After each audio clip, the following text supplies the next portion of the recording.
پہلا نظریہ یہ ہے کہ یہ کیا ہیں جی؟ متشابہات ہیں. الف لام میم متشابہات میں سے ہے، یعنی اس کا زیادہ اس کی میں کوشش نہیں کرنی چاہیے. اگر کسی کو سمجھ کوئی احتمال آتا ہے تو اپنے ذہن میں رکھے، یہ کہ اس کو کنفرم نہیں ہو سکتا ہے، ہم نہیں کہہ سکتے ہیں کہ یہ کیا ہے.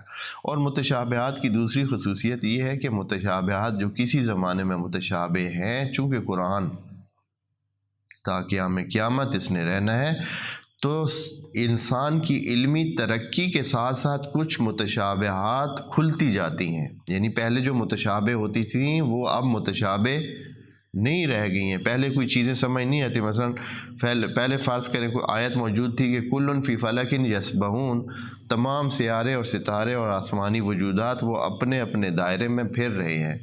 خب جب انسانوں کے پاس علم ہی نہیں تھا، وہ تو کسی چیز کی حرکت کو اتنا جانتے ہی نہیں تھے، اتنی تفصیل سے جانتے ہی نہیں تھے کہ واقعاً ایسے یا نہیں، تو اس وقت یہ چیز متشابہ شمار ہوتی تھی کہ ہمیں کیا پتہ کہ کیسے بھائی ہر وجود جو آسمان میں ہے اور کواکب آسمان کے، وہ اپنے اپنے دائرے میں گھوم رہے ہیں. اور اس کی سمجھ کیسے آ سکتی؟ انسانوں کے ہاتھ میں تو کوئی معلومات ہی نہیں تھی آسمان کی. اب جو انسانوں نے فضا میں اور اس کھلے آسمان میں سفر کیے ہیں اور پھر اپنی دوربینوں کے ذریعے اور اپنی تحقیقات کے ذریعے پتہ چلایا ہے، دیکھا کہ واقعاً ایسے ہے، ہر چیز ہی اپنے دائرے میں گھوم رہی ہے.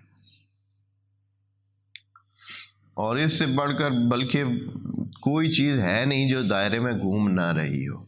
اصلاً ہر چیز آپ کا وجود اور آپ کا یہ ہم بھی انسان بھی کیا ہے، سرکل چل رہا ہے نا، مٹی سے تبدیل ہو کر کچھ بنتے ہیں، پھر کچھ بنتے ہیں، پھر انسان بنتے ہیں، پھر ایسے پھر کے.